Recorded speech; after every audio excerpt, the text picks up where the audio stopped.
अरविंद केजरीवाल और हेमंत सोरेन जेल में हैं, मगर उनकी ताकत बनकर उभरी हैं इन दोनों की पत्नियां। दिल्ली की इंडिया गठबंधन की लोकतंत्र बचाओ महारैली में प्रधानमंत्री नरेंद्र मोदी पर किस प्रकार 3 महिलाएं हमलावर हैं, वहीं कहने को तो इस महत्वाकांक्षी रैली में अरविंद केजरीवाल की पत्नी सुनीता केजरीवाल ने जेल के अंदर से भेजा गया भावनात्मक संदेश को पढ़ डाला। सुनीता केजरीवाल और हेमंत सोरेन की पत्नी कल्पना सोरेन दोनों आत्मविश्वास से भरी दिखी। कल्पना सोरेन ने भी अपनी बातों को काफी इमोशनल तरीके से रखा। जी के संविधान के प्राप्त जितनी भी गारंटियां हैं उन सभी को एनडीए सरकार के द्वारा उसे नष्ट किया जा रहा है। इनकी गारंटियों की गारंटी कौन लेगा? जिन्होंने एक एक करके हमारे संवैधानिक संस्थाओं के संवैधानिक मूल्यों को तहस नहस किया है। जिस ढंग से आज बेरोजगारी चरम सीमा पर है, जिस ढंग से आज महंगाई 7वें आसमान पर है, जिस ढंग से पूरे देश में नफरत की आग फैलाई जा रही है, जिस ढंग से हर एक जाति हर एक वर्ग के अधिकारों की रक्षा के लिए भी यहां कोई नहीं खड़ा हुआ है। क्या कोई भी इस देश में बड़ा नेता हो जाए वो सबसे बड़ा नहीं होता है। आज भारत की जनता सबसे बड़ी है। अगर कोई दल बहुत अपने आप को शक्तिशाली समझता है, लेकिन भारत की 140 करोड़ की जनता से ज्यादा शक्तिशाली और ताकतवर नहीं हो सकती है। आपकी एक उंगली, इस उंगली का इस्तेमाल करिएगा। आने वाले आगामी चुनावों में इस उंगली से हमें हमारे गठबंधन, इंडिया गठबंधन के लोगों को, हमारे प्रधानमंत्री मोदी जी ने मेरे पति को जेल में डाल दिया।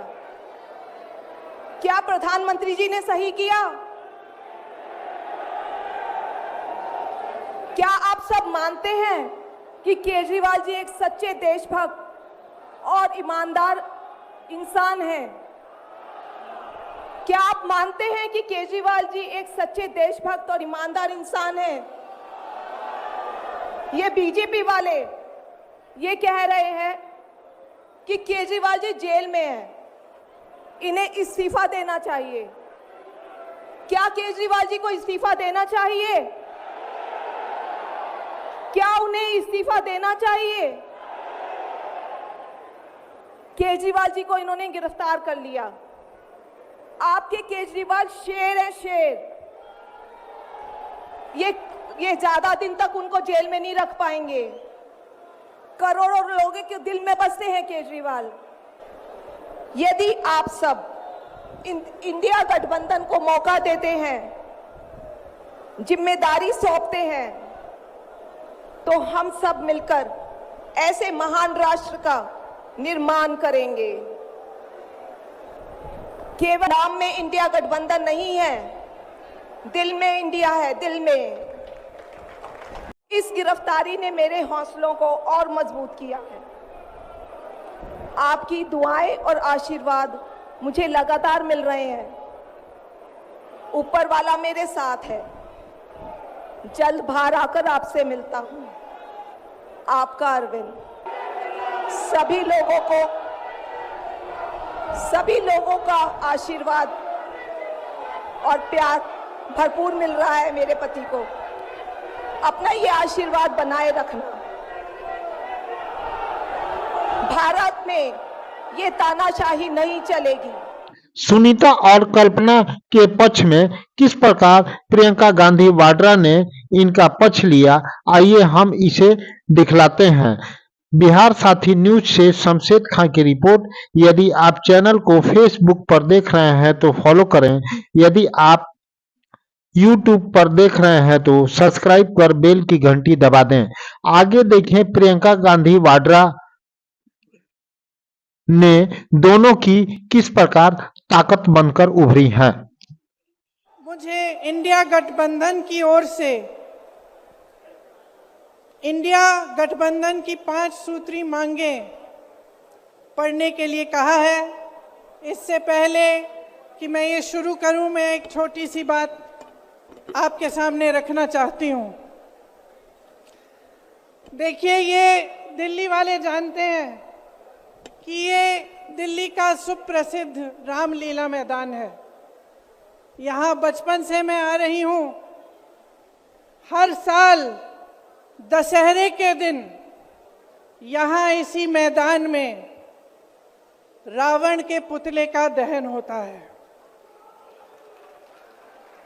मैं छोटी थी तो अपनी दादी जी इंदिरा जी के साथ आती थी, उनके पैरों के पास जमीन पर बैठ के देखती थी।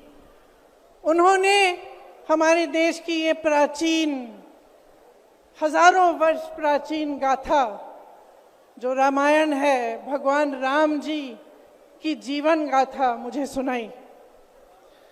आज जो सत्ता में है वे अपने आप को राम भक्त कहलाते हैं। इसीलिए यहाँ बैठे हुए मेरे मन में ये बात आई कि उनको इस संदर्भ में कुछ कहना चाहिए। मुझे लगता है कि वे कर्मकांड में उलझ गए हैं। मुझे लगता है कि वे दिखावे में लिप्त हो चुके हैं। इसीलिए मैं आज यहाँ खड़े होकर उन्हें याद दिलाना चाहती हूँ कि वो हजारों वर्ष पुरानी गाथा क्या थी और उसका संदेश क्या था। भगवान राम जब सत्य के लिए लड़े, उनके पास सत्ता नहीं थी। भगवान राम जब सत्य के लिए लड़े, उनके पास संसाधन नहीं थे। उनके पास तो रथ भी नहीं था। रथ रावण के पास था, संसाधन रावण के पास थे, सेना रावण के पास थी, सोना रावण के पास थी। वो तो सोने की लंका में रहता था। भगवान राम के पास सत्य था, आशा थी, आस्था थी, प्रेम था, परोपकार था, विनय था, धीरज था, साहस था और भगवान राम के पास सत्य था। मैं सत्ता में बैठे हुए सरकार के जितने भी सदस्य हैं, अपने प्रधानमंत्री नरेंद्र मोदी जी को याद दिलाना चाहती हूं कि इस जीवन राम भगवान के जीवन गाथा का क्या संदेश था। सत्ता सदैव नहीं रहती, सदैव नहीं रहती सत्ता। सत्ता आती है, जाती है, अहंकार चूर चूर होता है एक दिन। यही संदेश था भगवान राम का, उनके जीवन का। और आज यहाँ रामलीला मैदान पर खड़े हुए इंडिया गठबंधन की 5 मांगों को पढ़ने से पहले मुझे ये उचित लगा कि मैं ये संदेश एक बार फिर दोहराऊं। इंडिया गठबंधन की 5 सूत्री मांगें भारत के चुनाव आयोग को लोकसभा चुनावों में समान अवसर सुनिश्चित करना चाहिए। दूसरी मांग, चुनाव आयोग को चुनाव में हेराफेरी करने के उद्देश्य से विपक्षी राजनीतिक दलों के खिलाफ इनकम टैक्स, ईडी और सीबीआई द्वारा की जाने वाली बलपूर्वक कार्रवाई को रोकना चाहिए। तीसरी मांग, श्री हेमंत सोरेन एवं श्री अरविंद केजरीवाल जी की तत्काल रिहाई की जाए। चौथी मांग, चुनाव के दौरान विपक्ष के राजनीतिक दलों का आर्थिक रूप से गला घोटने की जबरन कार्रवाई तुरंत बंद होनी चाहिए। पांचवी मांग, चुनावी बांड का उपयोग करके बीजेपी द्वारा बदले की भावना, जबरन वसूली और धन शोधन के आरोपों की जांच के लिए सुप्रीम कोर्ट की निगरानी में एक एसआईटी गठित हो जानी चाहिए। बीजेपी शासन द्वारा पैदा की गई अलोकतांत्रिक बाधाओं के बावजूद इंडिया गठबंधन लड़ने, जीतने और हमारे लोकतंत्र को बचाने के लिए दृढ़ और आश्वस्त है। जुड़ेगा भारत, जीतेगा इंडिया।